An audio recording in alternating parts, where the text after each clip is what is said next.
Hello दोस्तों, आज के वीडियो में बात करने वाले क्लास 10th की साइंस पे, जो कि आपके प्रीवियस ईयर के अंदर क्वेश्चन पूछे जा चुके हैं चैप्टर नंबर 2 से। इसके पहले मैंने ऑलरेडी बहुत सारे वीडियो बना दिए मैथ और साइंस पे। उन वीडियो के प्लेलिस्ट की लिंक आपको नीचे डिस्क्रिप्शन बॉक्स में मिल जाएगी। और यदि अभी तक आपने हमारे चैनल को सब्सक्राइब नहीं किया तो प्लीज सब्सक्राइब करें, साथ में बेल आइकन को प्रेस करें। तो बिना देरी किए करते हैं आज का वीडियो स्टार्ट। तो यहाँ पे आप एक क्वेश्चन देख सकते हैं। इस क्वेश्चन में पूछा गया है कि अम्ल क्या होते हैं, क्षार क्या होते हैं और लवण क्या होते हैं। इनकी यहाँ पे परिभाषा आपको देना है और एक एक उदाहरण भी यहाँ पे आपको देना है। वहीं पे आप देख सकते हैं अलग टाइप से क्वेश्चन पूछा कि अम्ल क्या होते हैं, क्षार क्या होते हैं, इससे आप क्या समझते हैं, इसके विषय में आपको बताना है, जो कि क्वेश्चन आपका 2023 और 24 के अंदर पूछा जा चुका है। वहीं पे फिर से पूछा गया था कि अम्ल तथा क्षार की आधुनिक अवधारणा क्या होती है। प्रत्येक को एक एक उदाहरण देते हुए आपको समझाना है, जो कि क्वेश्चन फिर से आपके 2024 14 17 18 के अंदर पूछा जा चुका है। इसी प्रकार से कहा गया कि आयनन सिद्धांत के आधार पर समझाइए कि HCl अम्ल क्यों है तथा सोडियम हाइड्रोक्साइड अर्थात NaOH क्षार क्यों है। वहीं पे फिर से एक बार क्वेश्चन पूछा जा चुका है, अम्ल तथा भस्म की आधुनिक अवधारणा दीजिए, एक प्रबल अम्ल तथा दुर्बल भस्म का नाम दीजिए। अर्थात अम्ल, क्षार और लवण से जितने भी अलग अलग टाइप से क्वेश्चन पूछे जाते हैं आपके एग्जाम में, उन सभी क्वेश्चन का आंसर कैसे लिखना है उसी पे हम डिटेल से यहाँ पे बात करने वाले हैं। तो देखते हैं कि यहाँ पे क्या होता है, अम्ल क्या होते हैं, क्षार और क्या लवण होते हैं। तो सबसे पहले यहाँ पे हम बात करते हैं कि अम्ल होते क्या हैं। अम्ल का मतलब होता है वे पदार्थ जो जलीय विलयन में हाइड्रोजन आयन देते हैं, अम्ल कहलाते हैं। अर्थात कुछ ऐसे पदार्थ अगर उनको जल के अंदर डाला जाता है, अर्थात पानी में उनको जब घोला जाता है, तो वहां पे क्या है, प्राप्त होता है H प्लस आयन। और जब हाइड्रोजन आयन कहा जाए या H प्लस आयन कहा जाए, तो वहां पे जब भी किसी भी पदार्थ को अगर पानी के अंदर या वाटर के अंदर घोलने पे H प्लस प्राप्त होते हैं, तो वो हमारा अम्ल कहलाता है। जैसे कि यहाँ पे एग्जाम्पल से अगर हम बात करते हैं, तो एग्जाम्पल में अगर आप देखेंगे HCl जो हमारा होता है हाइड्रोक्लोरिक अम्ल। हाइड्रोक्लोरिक अम्ल को अगर यहाँ पे हम डाल देते हैं पानी के अंदर, तो यहाँ पे आप देखेंगे हाइड्रोक्लोरिक अम्ल में क्या होता है, यहाँ पे H प्लस प्राप्त होता है और Cl माइनस प्राप्त होता है। वहीं पे ये H प्लस और Cl प्लस आपस में फिर से जुड़ के क्या पुनः बना लेते हैं HCl। HCl टूटता है H प्लस और Cl माइनस में। इसलिए यहाँ पे आप देख सकते हैं जो रिएक्शंस है, इसमें मैंने इस प्रकार के एरो यूज किया है। इसमें क्या है, दोनों तरफ रिएक्शन होती है। अर्थात यहाँ पे HCl जो है टूट के H प्लस और Cl माइनस बनाता है, वहीं पे जो आपका Cl होता है और H प्लस वो पुनः जुड़ के आपका HCl बनाता है। वहीं पे एक और एग्जांपल पे बात करते हैं, जैसे कि जो हमारा यहाँ पे HNO3 होता है, जो हमारा हाइड्रो या यहाँ पे नाइट्रिक एसिड जिसे हम कहते हैं। नाइट्रिक एसिड भी क्या होता है, जब टूटता है तो ये भी क्या देता है, यहाँ पे H प्लस देता है, प्लस का यहाँ पे क्या NO3 माइनस देता है। और ये दोनों चीजें आपस में जुड़ के पुनः आपका नाइट्रिक एसिड बनाते हैं और नाइट्रिक एसिड टूट के पुनः H प्लस और NO3 देते हैं। तो इस प्रकार से जो भी पदार्थ पानी के अंदर डालने पे H प्लस आयन देते हैं, उन्हें हम क्या कहते हैं, अम्ल कहते हैं। अब यहाँ पे हम थोड़ा सा आगे बढ़ते हैं। किंतु हाइड्रोजन आयन जलीय विलयन में स्वतंत्र रूप में नहीं रह सकता। लेकिन यहाँ पे जो ये हमारा H प्लस आयन बनता है, ये H प्लस आयन जो होता है पानी के अंदर स्वतंत्र रूप में नहीं रह सकता है। तो ये फिर करता क्या है, इस पे हम बात करें तो किंतु हाइड्रोजन आयन जलीय विलयन में स्वतंत्र रूप में नहीं रह सकता। यह जल के अणु के से संयोग करके हाइड्रोनियम आयन बना लेता है। हाइड्रोनियम आयन अर्थात H3O प्लस बना लेता है। जैसे कि यहाँ पे मैं आपको रिएक्शन दिखाता हूं, तो जहां पे ये H जैसे आपका जो H प्लस बनता है, और क्योंकि ये पानी के अंदर हमने पदार्थ को घोला था, तो वहां पे H2O तो उपस्थित होगा ही होगा। और ये जब H प्लस और H2O पानी आपस में रिएक्शन कर लेते हैं, तो रिएक्शन करने के बाद यहाँ पे आपका क्या बन जाता है कि यहाँ पे H3O प्लस ये बन जाता है। इसे हम क्या कहते हैं, हाइड्रोनियम आयन कहते हैं। तो यहाँ पे हाइड्रोनियम आयन प्राप्त हो जाता है। अब यहाँ पे थोड़ा सा बात करें तो यहाँ पे अम्ल वे पदार्थ होते हैं जो जलीय विलयन में H3O प्लस आयन देते हैं। अर्थात तो हम यहाँ पे दूसरी डेफिनेशंस की बात करें तो यहाँ पे ऐसे पदार्थ जो कि जल के अंदर घोलने पे H3O प्लस आयन देते हैं, अम्ल कहलाते हैं। तो ये बहुत यहाँ पे अच्छा क्वेश्चन था। अब हम इसमें थोड़ा सा आगे बढ़ते हैं, जो कि इसमें का नेक्स्ट पॉइंट था हमारा क्षार। क्षार को हम भस्म भी कहते हैं, इसको इंग्लिश में बेस भी कहा जाता है। इसकी क्या डेफिनेशन होती है, इस पे हम बात करते हैं। तो वे यौगिक जो जलीय विलयन में हाइड्रोक्सिल आयन देते हैं, हाइड्रोक्सिल का मतलब OH माइनस आयन देते हैं, हाइड्रोक्सिल आयन के अतिरिक्त और कोई ऋणायन नहीं देते हैं, क्षार कहलाते हैं। अर्थात ऐसे पदार्थ जब पानी के अंदर घोले जाएंगे तो वहां पे केवल आपको OH माइनस प्राप्त होगा, इसके अलावा कोई भी ऋणात्मक आयन ना प्राप्त हो, तो वो हमारे पदार्थ क्षार कहलाते हैं। जैसे कि यहाँ पे हम एग्जाम्पल में बात करते हैं, जैसे कि हमारे पास जो सोडियम हाइड्रोक्साइड होता है, क्या होता है सोडियम हाइड्रोक्साइड। सोडियम हाइड्रोक्साइड को अगर पानी के अंदर घोल दिया जाएगा तो घोलने पे हमें क्या प्राप्त होगा, सोडियम अर्थात Na प्लस प्राप्त हो जाएगा और OH माइनस प्राप्त हो जाएगा। यहाँ पे आपको ध्यान देना है कि मैं ये सिंपल सा ये जो नॉर्मल एरो होता है इसको मैं यूज नहीं कर रहा हूँ। यहाँ पे मैं जो एरो कर रहा हूँ ये वाला एरो यूज कर रहा हूँ। इसका मतलब होता है कि ये रिएक्शन इधर भी होगी, उधर से इधर भी होगी, अर्थात यहाँ पे प्रोडक्ट से, अर्थात यहाँ पे जो आपके रिएक्टेंट होते हैं या अभिकारक होते हैं, अभिकारक से आपका यहाँ पे उत्पाद बनता है, उत्पाद आपस में पुनः अभिक्रिया करके आपके यहाँ पे अभिकारक बनाते हैं, अर्थात ये दोनों तरफ अभिक्रिया होती रहती है। इसलिए यहाँ पे इस प्रकार का यहाँ पे सिंबल यूज किया जाता है जो कि एक अलग टाइप का आपको दिखाई देता है। वहीं पे मैं अगर एक और रिएक्शन पे बात करूं, जैसे कि अमोनियम हाइड्रोक्साइड, अमोनियम हाइड्रोक्साइड का फार्मूला क्या होता है, NH4OH होता है। इसको भी अगर जलीय विलयन में डाल दिया जाए तो यहाँ पे आपका क्या प्राप्त होता है, अमोनियम आयन प्राप्त होता है, NH4 प्लस प्राप्त होता है और OH माइनस देता है। तो इस प्रकार से यहाँ पे आप देख सकते हैं जो कि यहाँ पे हमारा सोडियम हाइड्रोक्साइड है, अमोनियम हाइड्रोक्साइड है, ये दोनों जलीय विलयन में OH आयन देते हैं, इसलिए हमारे क्या कहलाते हैं, क्षार कहलाते हैं। अब थोड़ा सा इसी में आगे बात करते हैं। तो जलीय विलयन में हाइड्रोक्सिल आयन भी जल योजित हो जाते हैं, वे क्षारक जो जल में घुलनशील होते हैं क्षार कहलाते हैं। अर्थात कुछ ऐसे भी पदार्थ हम कह सकते हैं जो कि जल में घुल जाते हैं, उनको हम क्षार कहते हैं। जैसे कि हमारा कास्टिक सोडा था, sodium hydroxide, caustic potash, potassium hydroxide हो जाता है। तो इस प्रकार से यहां तक तो हमने समझ लिया अम्ल और क्षार क्या होते हैं। अब यहाँ पे हम बात करते हैं लवण, जो कि काफी इंपॉर्टेंट क्वेश्चन ये भी है। लवण में पूछा जाता है कि वे पदार्थ जिनके जलीय विलयन में हाइड्रोजन आयन अर्थात H+ आयन के अतिरिक्त कोई अन्य धनायन तथा हाइड्रोक्सिल आयन OH के अतिरिक्त कोई अन्य ऋण आयन हो, लवण कहलाता है। फिर से एक बार समझ लेते हैं कि कह रहा कि वे पदार्थ जिनके जलीय विलयन में, अर्थात ऐसे पदार्थ जिनको जल के अंदर घोल दिया जाए तो वहां पे हाइड्रोजन आयन प्राप्त हो, अर्थात H+ आयन के अतिरिक्त कोई अन्य धनायन भी हो, अर्थात ये यहाँ पे मान लिया H+ हुआ, हो सकता है इसके अलावा कोई और भी यहाँ पे H+ के अलावा प्राप्त हो, या वहां पे OH के अलावा कोई दूसरा यहाँ पे अतिरिक्त ऋण आयन प्राप्त हो, तो उसे लवण कहते हैं।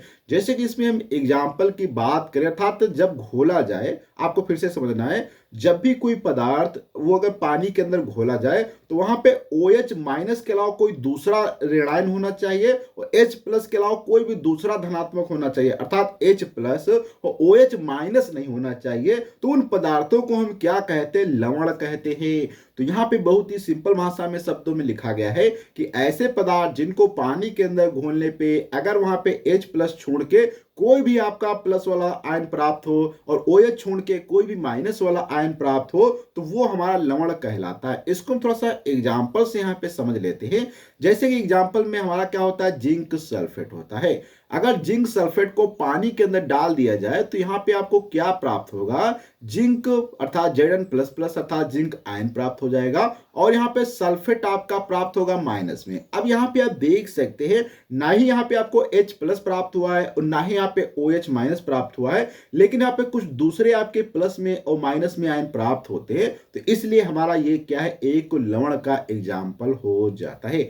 अब यहाँ पे थोड़ा सा आगे और बात कर लेते हैं इसी में कि इसमें इसी प्रकार NaCl जो हमारा होता है अर्थात नमक होता है, कॉपर सल्फेट होता है, यहाँ पे कैन पोटेशियम नाइट्रेट होता है और यहाँ पे अमोनियम क्लोराइड होता है, आदि में लवण है। आदि भी ये क्या है, लवण है। जैसे कि आप NaCl को पानी में घोलेंगे तो Na+Cl- प्राप्त होगा, कॉपर सल्फेट को पानी में घोलेंगे कॉपर प्लस सल्फेट प्राप्त होगा, अर्थात कॉपर प्लस और सल्फेट SO4- प्राप्त होगा। अगर पोटेशियम नाइट्रेट को घोलेंगे तो K+ और NO3- का प्राप्त होगा। अमोनियम क्लोराइड को घोलेंगे तो NH4+ और Cl- प्राप्त होगा। इसी प्रकार से हाइड्रोक्लोरिक अम्ल को अगर घोला जाए तो एक प्रबल है, जहां पे HCl एक प्रबल अम्ल तथा मैग्नीशियम हाइड्रोक्साइड दुर्बल अम्ल भाषण देते हैं। अर्थात जब भी हम क्या करते हैं यहाँ पे हाइड्रोक्लोरिक अम्ल और अमोनियम मैग्नीशियम हाइड्रोक्साइड की रिएक्शन कराते हैं तो हमें यहाँ पे एक अमोनियम क्लोराइड प्राप्त होता है, जिसको हम क्षार कहते हैं। तो यहां तक तो हमने समझ लिया अम्ल क्या होते हैं, क्षार क्या होते हैं और लवण क्या होते हैं। तो यहां तक तो चीजें समझ में आ जाती हैं। अब थोड़ा सा एक हम और टॉपिक पे बात कर लेते हैं, जो कि होता है हमारा टॉपिक है उदासीनीकरण, जो कि बहुत ही अच्छा एग्जांपल होता है हमारे अम्ल और क्षार का, क्योंकि लवण जो भी हमारे प्राप्त होते हैं वो लगभग हमारे अम्ल और क्षार के अभिक्रिया करने से ही प्राप्त होते हैं। तो ये क्वेश्चन भी आपका काफी बार पूछा जा चुका है, एनसीईआरटी में 2020 में 2024 के अंदर पूछा जा चुका है, जिसमें कहा गया था कि उदासीनीकरण अभिक्रिया क्या होती है, इसके 2 उदाहरण आपको देने हैं। तो देखते कैसे इसको हल करेंगे। तो यहाँ पे सबसे पहले हम बात करते हैं कि हमारा जो उदासीनीकरण अभिक्रिया क्या होती है। उदासीनीकरण अभिक्रिया का मतलब होता है ऐसी अभिक्रिया जहां पे अम्ल और क्षार आपस में अभिक्रिया करते हैं, एक नया पदार्थ प्राप्त होता है तथा वहां पे पानी वगैरह भी निकलता है, उसे उदासीनीकरण अभिक्रिया कहते हैं। उदासीनीकरण अभिक्रिया के एग्जाम्पल की अगर बात किया जाए, जैसे कि सोडियम हाइड्रोक्साइड को जब अम्ल के साथ अभिक्रिया कराते हैं तो वहां पे हमें क्या प्राप्त होता है, अमोनियम क्लोराइड प्राप्त होता है और वहां पे हमारा NaCl अर्थात नमक प्राप्त होता है और पानी। जैसे कि यहाँ पे हम आपको लिख के रिएक्शन दिखाते हैं, जैसे आप सोडियम हाइड्रोक्साइड को क्या करते हैं, सोडियम हाइड्रोक्साइड को लेते हैं, प्लस में आप HCl को लेते हैं। ये सभी जलीय विलयन में हमने लिया है, अर्थात पानी के अंदर घोल के लिया है। तो यहाँ पे आप देखेंगे आपको क्या प्राप्त हो जाएगा, NaCl प्राप्त होगा और H2 अर्थात यहाँ पे पानी प्राप्त होगा। ऐसे ही अगर पोटेशियम हाइड्रोक्साइड को हाइड्रोक्लोरिक अम्ल के साथ में रिएक्शन कराएं, अर्थात KOH पोटेशियम हाइड्रोक्साइड, और यहाँ पे हाइड्रोक्लोरिक अम्ल अर्थात HCl की रिएक्शन कराएंगे तो यहाँ पे आपको पोटेशियम क्लोराइड प्लस H2O निकल जाता है। तो यहाँ पे आप देख सकते हैं ये जो एग्जाम्पल यहाँ पे है ये हमारे एक उदासीनीकरण अभिक्रिया के हैं, क्योंकि उदासीनीकरण अभिक्रिया वह अभिक्रिया कहलाती है जहां पे कोई भी अम्ल किसी क्षार के साथ अभिक्रिया करके एक लवण बनाता है या एक नया पदार्थ बनाता है तथा साथ में कुछ पानी निकलता है, तो इस अभिक्रिया को हम क्या कहते हैं, उदासीनीकरण अभिक्रिया कहते हैं। और जब ये विलयन बनता है तो यहाँ पे ना ही आपके H+ अर्थात कोई H+ बचते हैं, ना ही यहाँ पे आपका OH- बनता है, अर्थात इस नए पदार्थ का जो काम होता है उसके अंदर ना ही आपको अम्ल के गुण दिखाई देंगे ना ही क्षार के गुण दिखाई देंगे, तो इस पदार्थ को हम लवण कहते हैं। तो यहाँ पे जो लवण प्राप्त होता है वो उदासीनीकरण अभिक्रिया के द्वारा प्राप्त होता है। अब यहाँ पे थोड़ा सा आगे बढ़ते हैं, एक और यहाँ पे क्वेश्चन पे बात कर लेते हैं कि पीएच की परिभाषा दीजिए, इसका हाइड्रोजन आयन सांद्रण से क्या संबंध है। इसी प्रकार से फिर से क्वेश्चन पूछा गया है, पीएच मूल्य क्या है, हमारे दैनिक जीवन में इसका क्या महत्व है, समझाना है। या पूछा गया कि पीएच से आप क्या समझते हैं, शुद्ध जल में हाइड्रोजन आयनों का सांद्रण क्या होता है। बहुत ही अच्छा क्वेश्चन है और यहाँ पे आप देख सकते हैं ये क्वेश्चन आपका 2014, 16, 24, 19, 23, 24, 22 अब लगभग हर बार एक क्वेश्चन पूछा जाता है। हो सकता है आपका शॉर्ट में पूछा जाए, लॉन्ग में पूछा जाए, ऑब्जेक्टिव में पूछा जाए या न्यूमेरिकल में पूछा जा सकता है, इसलिए बहुत ही ज्यादा ये इंपॉर्टेंट क्वेश्चन है। आप देखते हैं इस क्वेश्चन को कैसे सॉल्व किया जाएगा।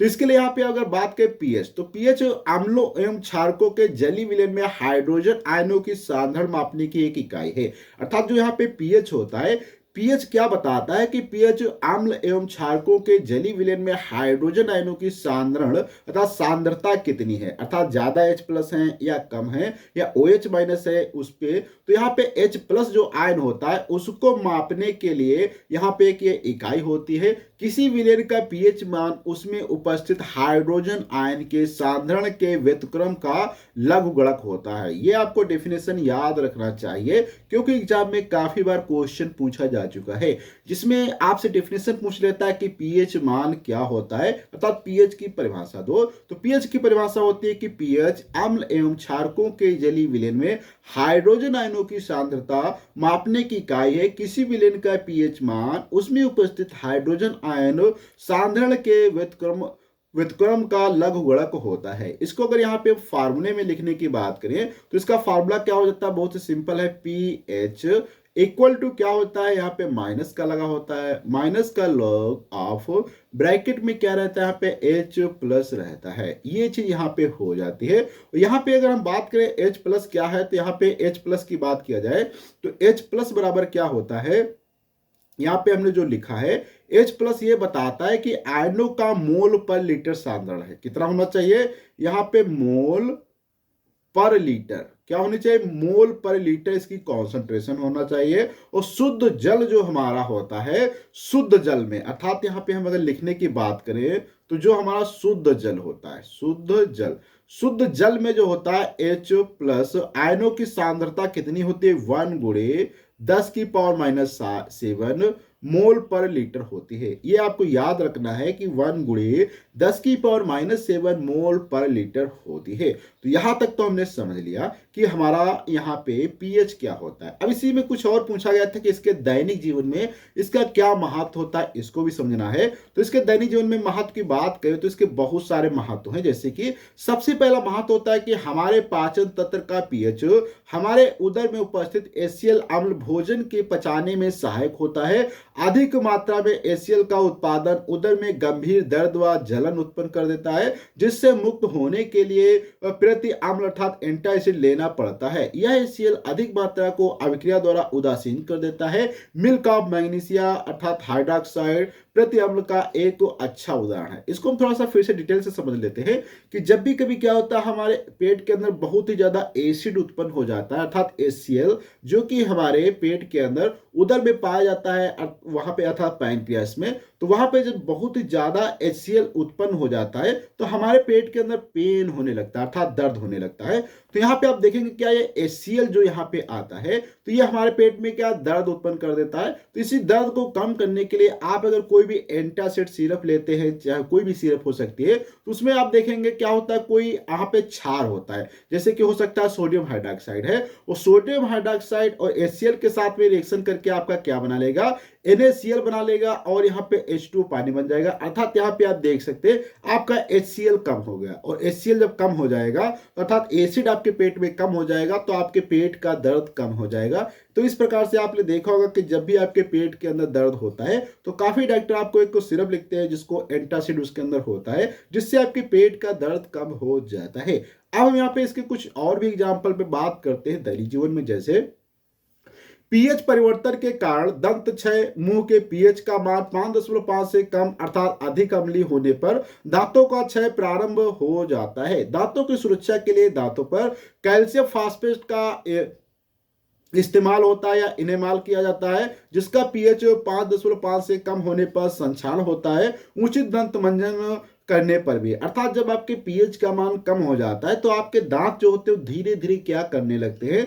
ज्यादा फास्ट घिसने लगते हैं। तो इससे बचने के लिए आपको उसके ऊपर कोई संक्षारण का यूज करना होता है जिसका पीएच मान 5.5 से आप कम होना चाहिए। इस प्रकार से वहीं पे एक और यहाँ पे एग्जाम्पल है कि पशुओं एवं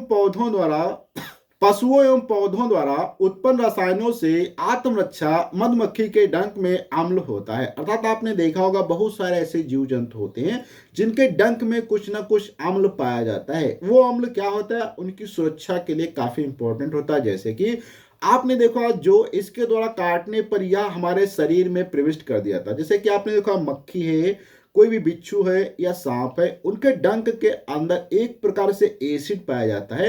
वो एसिड जैसे ही कोई भी आपके शरीर में कोई भी पक्षी या कोई भी जीव जंतु, जैसे कि आप मान लो चींटी आपको काटे या आपको कोई भी मान लो बिच्छू काटे या कोई भी जब काटता है तो वहां पे हल्का सा उनके डंक में एसिड होता है। और एसिड जैसे ही आपके शरीर में पहुंचता है आपको काफी ज्यादा पेन होने लगता है। तो इनसे बचने के लिए काफी जो भी जीव जंतु है उनके अंदर कुछ ऐसे एसिड पाए जाते हैं जो कि उनकी सुरक्षा प्रदान करते हैं। तो यहाँ पे लिखा भी है जो इसके द्वारा काटने पर यह हमारे शरीर में प्रवेश कर देता है, जिससे हमें जलन व दर्द का अनुभव होता है। डंक मारे गए स्थान पर बेकिंग सोडा जैसे दुर्बल छाल लगाने से आराम मिलता है। इसी प्रकार कई अन्य जंतुओं से हम उचित उपचार द्वारा अपने शरीर की सुरक्षा कर सकते हैं। कहने का मतलब ये है, अगर मान लो आपको कोई भी चींटी वगैरह काटे तो वहां पे आपको दुर्बल छाल का यूज करना चाहिए, जिससे आपका वहां पे दर्द कम हो जाता है। अब इसके बाद थोड़ा सा आगे हम बढ़ते हैं। लास्ट का जो यहाँ पे एग्जाम्पल है अर्थात तो एप्लीकेशन, जिसमें कहा गया कि पौधों में पीएच कई पौधों से हानिकारक अम्लों का स्त्राव होता है, जैसे कि निटल एक साकी पौधा है। इसके पत्तों में डंकनुमा बाल होते हैं जो जंतु के शरीर में छू जाने पर डंक जैसा दर्द करते हैं। अर्थात ऐसे बहुत सारे पेड़ पौधे भी हैं, अगर उन पेड़ पौधों को आप छुएंगे तो उसमें थोड़े से बारीक से बहुत ही पलके पलके नुकीले से जो कांटे होते हैं उसमें एक प्रकार का एसिड होता है। जैसे आपके शरीर में टच करेंगे तुरंत वहां पे कुछ एसिड आपके शरीर में चला जाएगा, जिससे आपको काफी पेन होता है। इसलिए आपको ऐसे पेड़ पौधों से बच के रहना चाहिए। और मेथेनोइक अम्ल का स्त्राव होता है, जिससे उत्पन्न दर्द को दूर करने के लिए ढाक के पौधे के पत्ते या रगड़ कर का उपयोग किया जा सकता है। अर्थात आपने देखा होगा कि ऐसे बहुत सारे पेड़ पौधे भी हैं, अगर एक पेड़ के पत्ते से आपके कांटा लग जाता है तो दर्द होता है, तो आप दूसरे पेड़ के पत्ते को लगा सकते हैं। अर्थात उसके अंदर उसका विपरीत, अगर वहां पे एसिड है तो आप अगर क्षार वाला पत्ता कोई लगाएंगे तो आपका पेन कम हो जाएगा। तो यहाँ पे तो हमने समझ लिया कि क्या क्या इसके बेस्ट एप्लीकेशन है। अब यहाँ पे आज का जो लास्ट का क्वेश्चन होने वाला है, जिसमें हम बात करते हैं कि इसमें पीएच पैमाना क्या होता है, पीएच पैमाना हमें क्या मापता है और इसका क्या मतलब होता है, उदासीन बताइए, अम्लीय तथा क्षारीय क्या होते हैं। बहुत ही अच्छा क्वेश्चन है और हर एक यहाँ पे कॉन्सेप्ट को हम कवर करने की कोशिश करेंगे।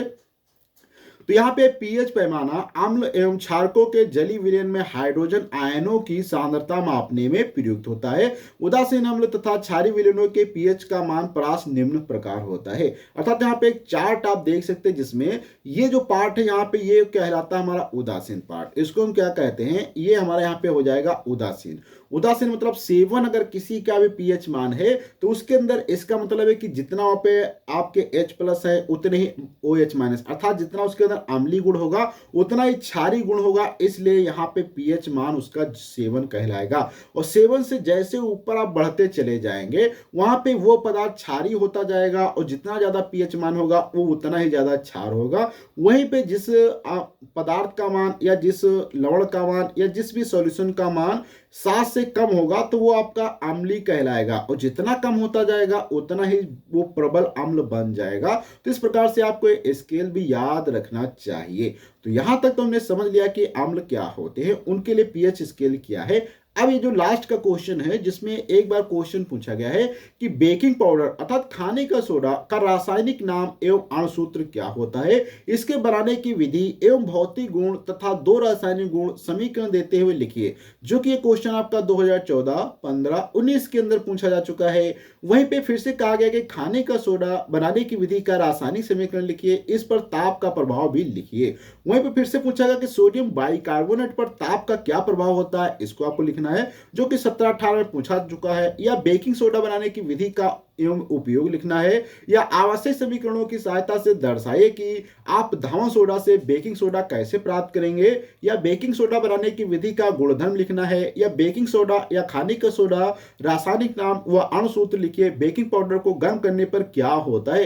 अर्थात ये क्वेश्चन बहुत सारे अलग अलग टाइप से पूछा गया है, लेकिन अगर आप इस क्वेश्चन को एक बार समझ लेते हैं तो आप इन सभी क्वेश्चन का आंसर लिख सकते हैं। अगर और भी कोई नया क्वेश्चन बेकिंग सोडा से पूछा जाता है तो आपको भी सेम यही आंसर लिख देना है। तो देखते हैं इसमें क्या करना है। तो सबसे पहले बेकिंग पाउडर का रासायनिक नाम जो होता है उसको हम क्या कहते हैं, रासायनिक नाम सोडियम बाइकार्बोनेट होता है, और अणुसूत्र जो होता है इसका NaHCO3 होता है।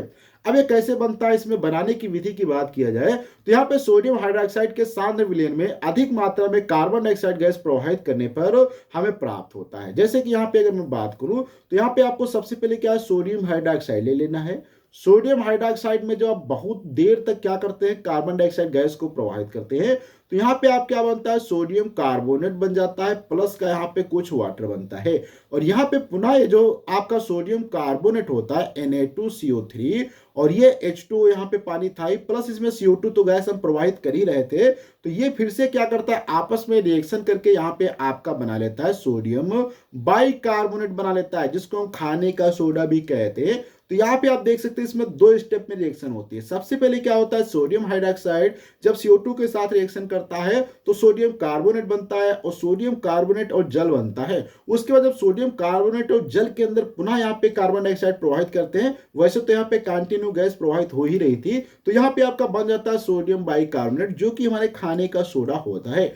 अब इसमें यहाँ पे अगर हम बात करें तो इसे बेकिंग सोडा भी कहा जाता है। अब इसमें हम कुछ आगे टॉपिक पे बात करते हैं जो कि इसी से रिलेटेड पूछे गए, जैसे कि गुण में।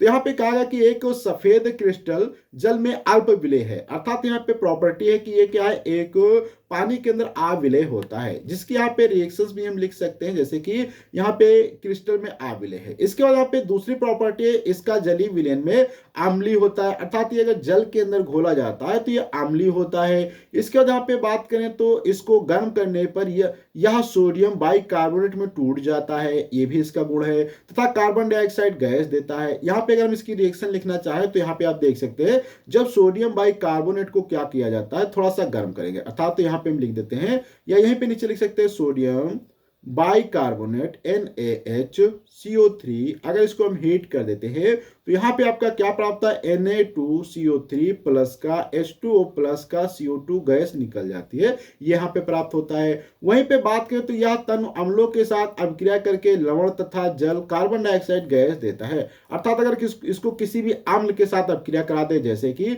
अगर मान लो सोडियम बाइकार्बोनेट की रिएक्शन हम करा देते हैं HCl के साथ में, तो यहाँ पे आपको क्या प्राप्त होगा, एक लवण प्राप्त होगा NaCl, यहाँ पे कुछ वाटर प्राप्त होगा और यहाँ पे गैस निकल जाएगी CO2। इसी प्रकार से अगर आप इसकी H2SO4 के साथ रिएक्शन करा देते हैं तो NaHCO3 प्लस का H2SO4 टेंड्स टू क्या हो जाएगा, सोडियम सल्फेट यहाँ पे बन जाएगा जो कि एक लवण है, प्लस यहाँ पे 2H2O पानी बनेगा, प्लस का यहाँ पे CO2 गैस निकल जाएगी। तो इस प्रकार से आप यहाँ पे देख सकते हैं कि ये यहाँ पे कार्य हो जाता है। तो आज की वीडियो में हम लोग इतना रखते हैं, अगले वीडियो मिलेंगे कुछ नए कॉन्सेप्ट के साथ में, कुछ नए क्वेश्चन के साथ में। जब तक के लिए धन्यवाद।